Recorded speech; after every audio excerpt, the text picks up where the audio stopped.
देख लेते हैं क्या।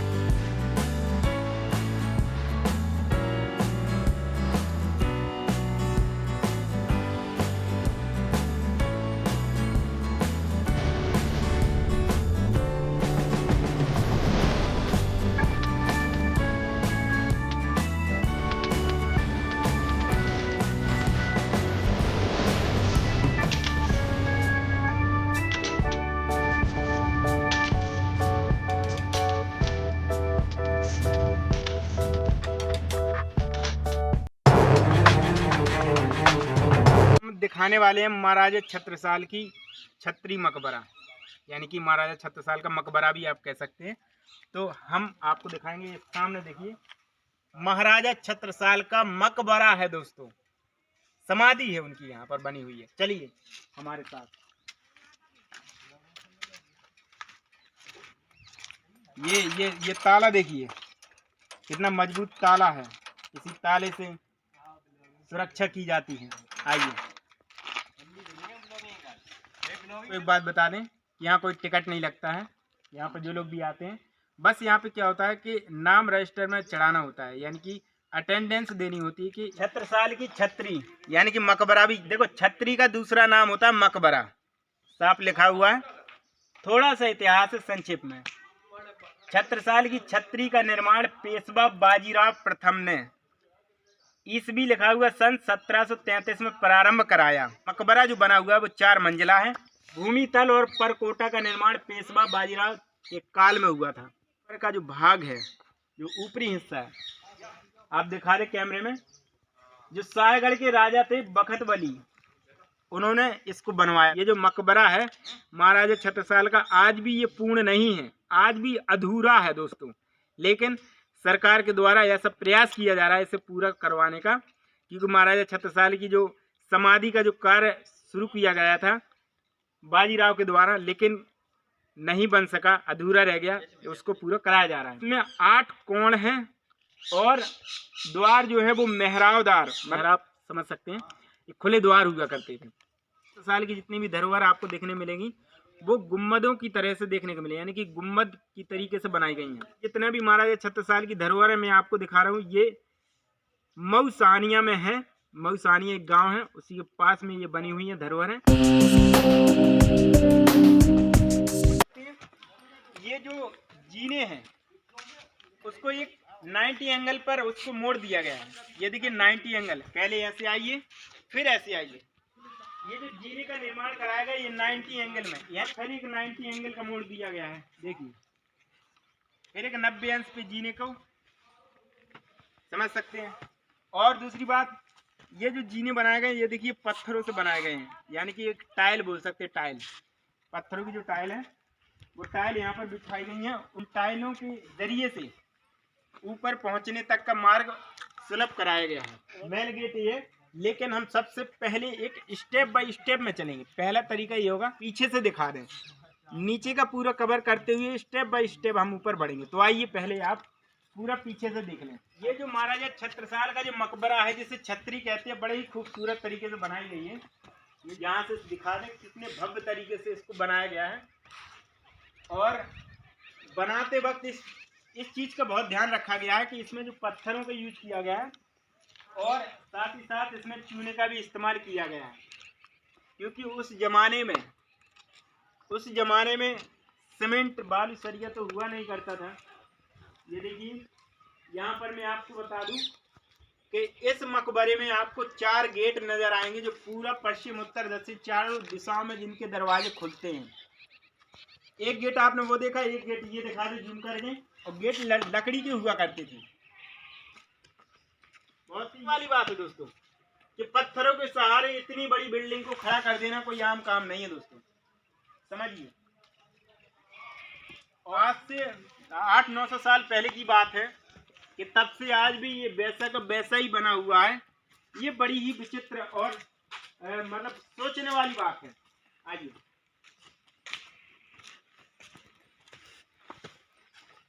बहुत ही ये व्यू आपको एकदम उत्साहित करेगा। आपने महारानी लक्ष्मीबाई का किला देखा होगा, झांसी की रानी लक्ष्मीबाई का किला, लेकिन मैं कहता हूं कि झांसी की रानी के लक्ष्मीबाई का किला आप भूल जाएंगे। एक बार बुंदेलखंड की नगरी में प्रवेश तो करके देखिए, यहाँ के धोएला नगरी को तो देखिए, यहाँ की खूबसूरती तो देखिए। आप वादा करते हैं हम, और आप भी वादा कर लीजिए जाने के लिए, आप मना नहीं करेंगे। आइए तो फिर ये देखिए, हर तरफ से देखिए एक गेट ये है। तो मैं सब आपको ये गेट दिखा रहा हूँ कि पहले तो गेट देख लीजिए कि 4 गेट बनाए गए हैं, 3 गेट बंद हैं इसके, जिसमें से एक गेट चालू रखा है। परिक्रमा ऐसा दे दिया है तो यहाँ पे दिखाई दे रहा है, इतना ही मकबरा इसके नीचे है, इतना ही ये नीचे बना हुआ है दोस्तों। यहाँ पर देखिए, आइए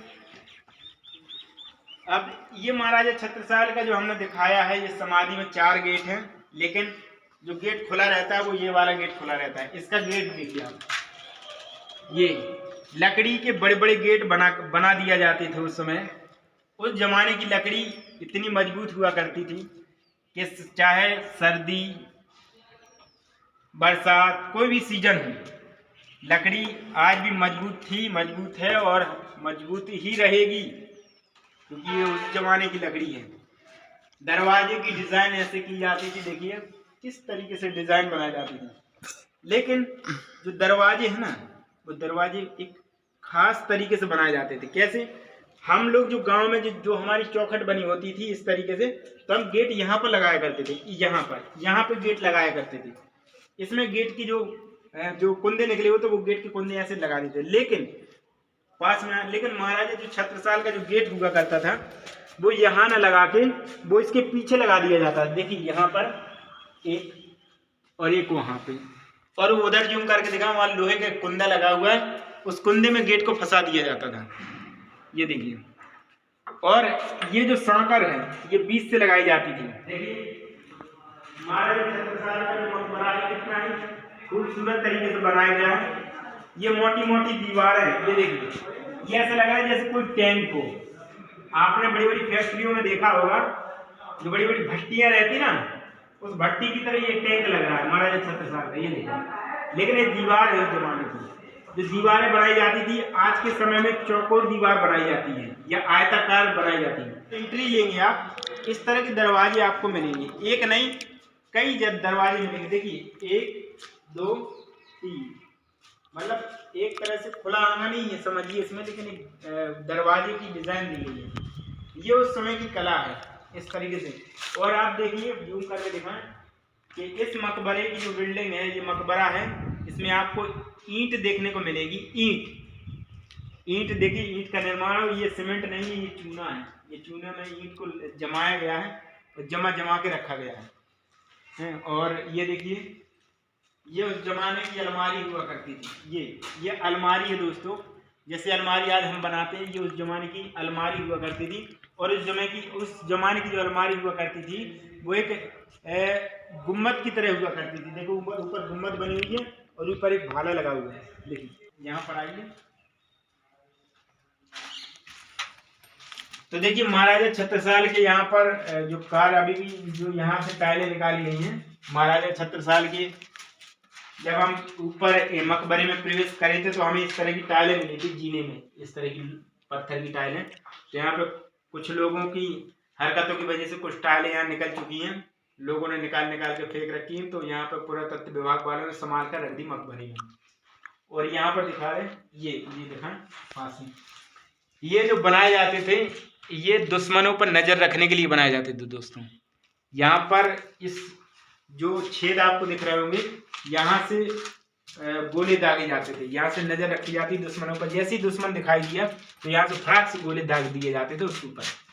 ठीक है, अब चलते हैं बाहर।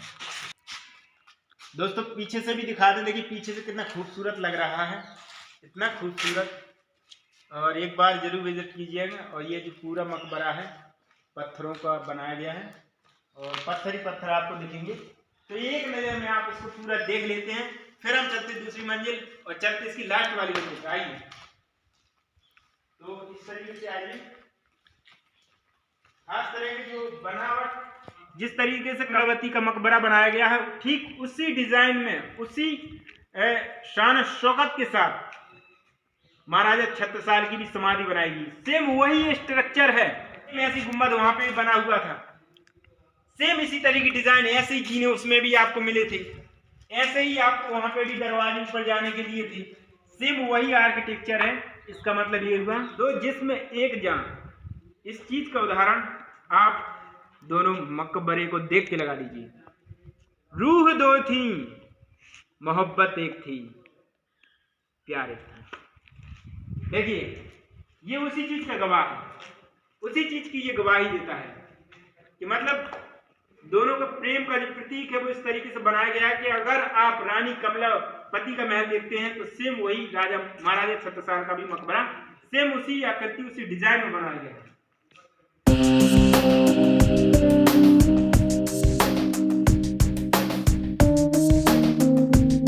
लोग चलते हैं इसके ऊपर जाने के लिए यहाँ पर गेट बना हुआ है, तो ऊपर से भी दिखाते आइए।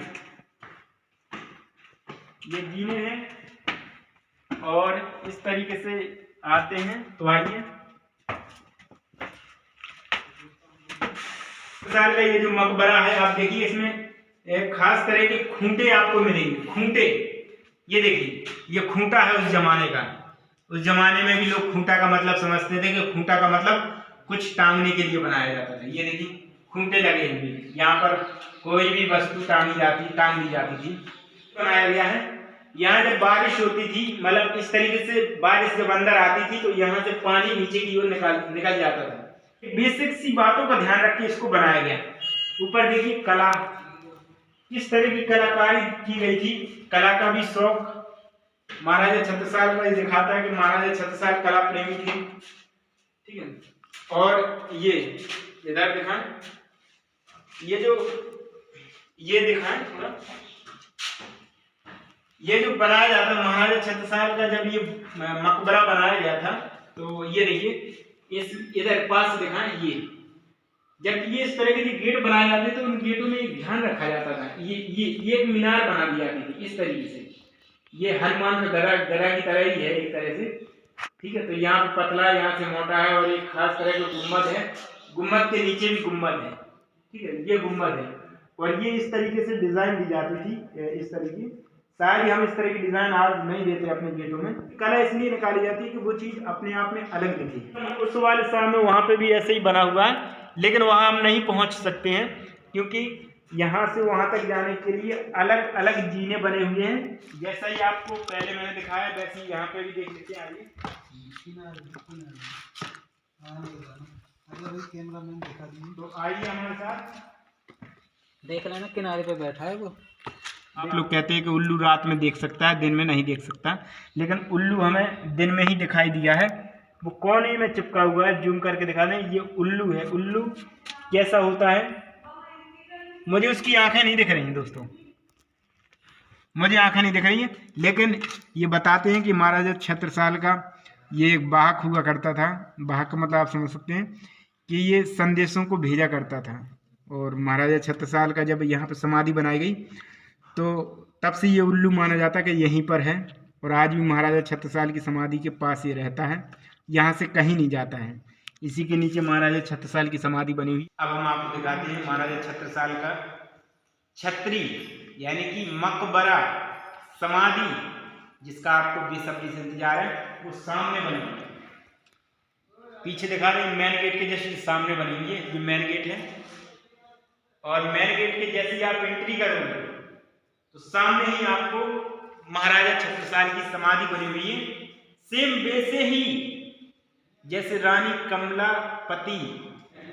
ये देखिए ये जाली का गेट है, और दो गेट लगे हुए हैं। एक ये वाला, ये देखिए लकड़ी का गेट है, और लकड़ी का गेट देखिए, एक तो ये गेट मिल गया और एक ये वाला गेट है।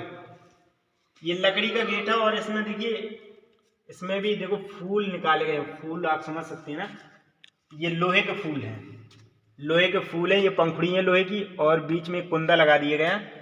ये देखिए इस तरह की डिजाइन आपको ऐसी देखिए। इस पे देखिए गेट को कैसे मोड़ दिया जाता था, यहाँ से आप समझ सकते हैं कि वर्गाकार आकृति है, एक वर्ग बने हुए, यहाँ पे वर्ग, और बीच से ऐसा त्रिभुज मोड़ दिया गया है। आइए अब देखिए यहाँ से आप ऊपर दिखा दें, कितने विशाल तरीके से मकबरा बनाया गया है और महाराजा छत्रसाल की समाधि कितने व्यवस्थित तरीके से महाराजा छत्रसाल की समाधि को बनाया गया था।